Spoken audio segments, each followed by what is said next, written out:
సిద్దిపేట జిల్లా మనోహరాబాద్ మండలంలోని దండుపల్లి గ్రామంలో రైతులు పండించిన వరి ధాన్యాన్ని కొనుగోలు చేయాలని మరియు సన్నవడ్లకు దొడ్డువడ్లకు ప్రతి కింటాకు 500 బోనస్ ఇవ్వాలని కాంగ్రెస్ ప్రభుత్వాన్ని డిమాండ్ చేస్తూ రైతుల పక్షాన ధర్నా చేసిన గద్వేల్ నియోజకవర్గ బీఆర్ఎస్ పార్టీ ఇన్ఛార్జ్ మాజీ అటవీ అభివృద్ధి సంస్థ చైర్మన్ ఒంటేరు ప్రతాప్ రెడ్డి మరియు బీఆర్ఎస్ పార్టీ శ్రేణులు.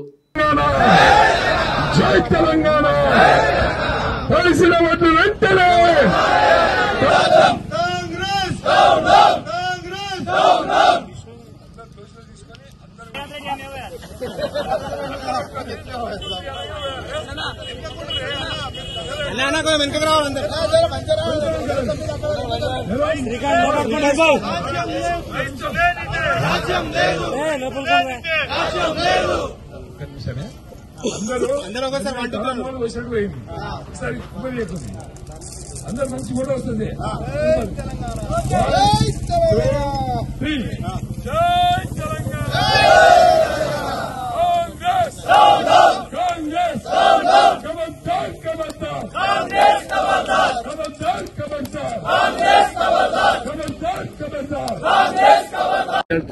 పరిస్థితి ఏర్పడదంటే ప్రభుత్వం యొక్క అసమర్థత చెప్పకనే కొట్టొచ్చినట్టు అనిపిస్తుంది.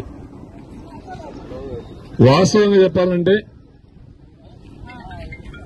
కరెంటు లేక రైతులు పొలాల దగ్గర పడుకున్నారు ఈ 5 నెలల్లో. అట్లా ఇట్లా కష్టపడి వడ్లు కటింగ్ చేసుకుని రోడ్ల మీద చేసి రోడ్ల మీద పడుకోవాల్సిన పరిస్థితి. కరెంటు లేక బయలు దగ్గర పడుకున్నాం నైట్లా. ఇప్పుడు రోడ్ల మీద కుప్పలు వేసి రోడ్ల మీద పడుకుంటున్నాం. అంటే కాంగ్రెస్ అంటేనే రైతు ఇంట్లో ఉండొద్దు, రైతు పొలాలకి ఉండాలి, రైతు రోడ్ల మీద ఉండాలి, రైతు ధర్నాలు చేయాలి. ఇది కాంగ్రెస్ యొక్క లక్ష్యం.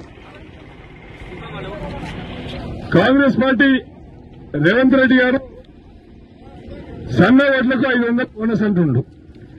సన్న వడ్లకు 500 బోనస్ నిలిచేదండి.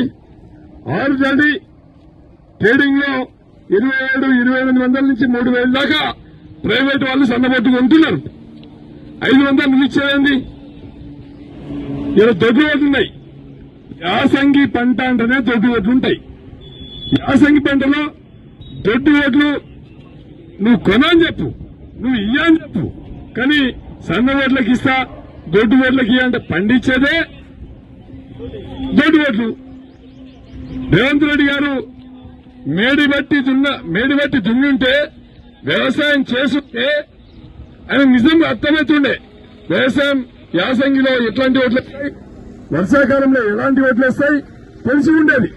వ్యవసాయం చేయనటువంటి వ్యక్తి ఈ రాష్ట్రానికి ముఖ్యమంత్రి అయింది కాబట్టి రైతులు అంతా కూడా రోడ్ల మీదకి రావాల్సినటువంటి పరిస్థితి ఏర్పడింది. 10 సంవత్సరాలు కేసీఆర్ గారు అధికారంలో ఉన్నారు. కరువు లేదు, కరెంటు పోలే, కరువు లేదు, రోడ్ల మీదకి వచ్చే ధర్నాలు చేయలే. ఏ కాంగ్రెస్ పార్టీ కనిపించలే, ఏ బీజేపీ కనిపించలే, ఏ రైతు రోడ్డు మీదకి రాలే. 10 సంవత్సరాలు చెరువులు నిండినాయి, కుంటలు నిండినాయి, చెక్ డ్యాములు నిండినాయి. కొండపేసమ్మ సాగర్ కట్టుకున్నాం, మల్లన్న సాగర్ కట్టుకున్నాం, హల్దీ రివర్ నిండా నీళ్లు ఇచ్చినాం, చెరువులు నింపినాం, కుంటలు నింపినాం. ఇవాళ చెరువులు ఎండిపోయినాయి, కుంటలు ఎండిపోయినాయి, గోళ్లు ఎండిపోయినాయి, మూటలు కాలిపోతున్నాయి, ట్రాన్స్ఫార్మర్లు కాలిపోతున్నాయి. ఇలా రైతు అగమ్య గోచరమైనటువంటి పరిస్థితుల్లో ఉన్నాడు. రైతు కోసం మాట్లాడాడు, రాజకీయాలు మాట్లాడతాడు. ఎంతసేపు బూతులు మాట్లాడే ముఖ్యమంత్రి ఎవరైనా ఉన్నారు అంటే అదొక రేవంత్ రెడ్డి గారు. కన్ను విక్తా అంటాడు, రేగులు విక్తా అంటాడు, చెడ్డీలు విక్తా అంటాడు. ఇదేం కర్మ? మళ్ళీ చెప్తా అంటాడు, మురికి కొట్టా అంటాడు. ఈయన ముఖ్యమంత్రి మాట్లాడే మాటలేనా? ముఖ్యమంత్రి గారు మాట్లాడే తీరిగి ఇదేనా? రైతులకు నువ్వేం చేస్తావో చెప్పు, ప్రజలకు నువ్వేం చేస్తావో చెప్పు, నువ్వు చేసిన హామీలేంటివో చేయండి. అలా ఇసిపెట్టి ఇలా రోడ్ల మీదకి వచ్చే పరిస్థితి వచ్చిందంటే దానికి పూర్తిగా నైతిక బాధ్యత కాంగ్రెస్ పార్టీ, కాంగ్రెస్ ప్రభుత్వం తీసుకోవాలి. కాబట్టి ఇవాళ మేమందరం కూడా పెద్ద ఎత్తున ఎలక్షన్ కోడ్ ఉందని చెప్పి కోరుకుంటున్నాం. కొద్ది రోజులలో వేలాది మందితోని నేషనల్ హైవే 47 మీద 44 మీద వేల మందితోని రోడ్లు కనుక ఉండకపోతే ఎలక్షన్ కోడ్ రాగానే గంట వార్పు కార్యక్రమం ఏర్పాటు చేసి రోడ్డు మీదకి వెళ్ళి వేసే పరిస్థితి ఉండదు. కేసులు పెడితేనా పెట్టుకోండి. మేము ఫ్రెండ్లీ పోలీస్ అన్నాం. ఇలా పోలీసులను అడ్డం పెట్టుకుని గుండాయిజం చేస్తుండ్రు. ఖబర్దార్ కాంగ్రెస్ నాయకులు అని చెప్పి ఈ సందర్భంగా నేను హెచ్చరిస్తా ఉన్నా. పోలీసులను అడ్డం పెట్టుకుని కేసులు పెట్టే ప్రయత్నం చేస్తా ఉన్నారు. మేం పోలీసుల మీద ఎన్నడూ జులుం చూపించలే. పోలీసులు ఎప్పుడు వాడుకోలే. పోలీస్ అంటేనే ఫ్రెండ్లీ పోలీస్ అన్నాం. గౌరవం ఇచ్చినాం, మర్యాద ఇచ్చినాం. ఇవాళ ఒక గుండాల మాదిరిగా పోలీసులను పెట్టుకుని ఫోన్లు చేసి కేసులు చేసే ప్రయత్నం చేస్తా ఉన్నారు.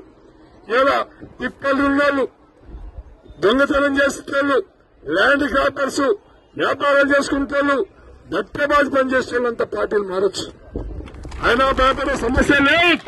ప్రజల పక్షాన నిలబడతాం, పోరాటం చేస్తాం. రైతుల పక్షాన నిలబడతాం, పోరాటం చేస్తాం. ప్రజల ఎజెండా మా ఎజెండా. ప్రజల కోసమే పనిచేసేటువంటి పార్టీ టీఆర్ఎస్ పార్టీ. కాబట్టి మనమందరం కూడా ధైర్యంగా ఉండాలి, కష్టపడాలి. ప్రజల కోసమే బతికేవాడు నాయకుడైతాడు. వ్యాపారుల కోసమే పార్టీలు మారేవాళ్ళు మన వ్యాపారస్తులు అంతా పార్టీలు మారిండ్రు. మనం నాయకులం. ఇక్కడ ఉన్నదంతా నిక్కాలసినటువంటి నాయకులు, ప్రజల కోసం పోరాటం చేసినటువంటి నాయకులు. బట్టే బాసిగాలు పార్టీలు మారిందంటే వాళ్ళ స్వార్థం కోసం, వాళ్ళ అవసరాల కోసమే పార్టీలు మారి ఉండవచ్చు. కానీ నేను ఒక్కటే విజ్ఞప్తి చేస్తున్నా, ఖబర్దార్ పోలీసులను అడ్డం పెట్టుకుని మా వాళ్ళ మీద చేయి పెట్టాలనుకుంటే అవసరం ఉంటే రోడ్డు దిగ్బంధం చేస్తాం. వేలాది మందిని తీసుకొచ్చే రోడ్ల మీద కూర్చుంటామని చెప్పి కూడా ఈ సందర్భంగా హెచ్చరిస్తా ఉన్నా. నేను పోలీసులకు కూడా విజ్ఞప్తి చేస్తా ఉన్నా, ఎవరో బ్రోకర్లు చెప్తే మన మీద కేసులు పెట్టకండి, వాస్తవాలు తెలుసుకోండి, నిజాయితీ తెలుసుకోమని చెప్పి కూడా పోలీసులకు నేను విజ్ఞప్తి చేస్తా ఉన్నా. అదే కాకుండా ఇవాళ ఈ ప్రభుత్వం 5 మాసాలైతుంది.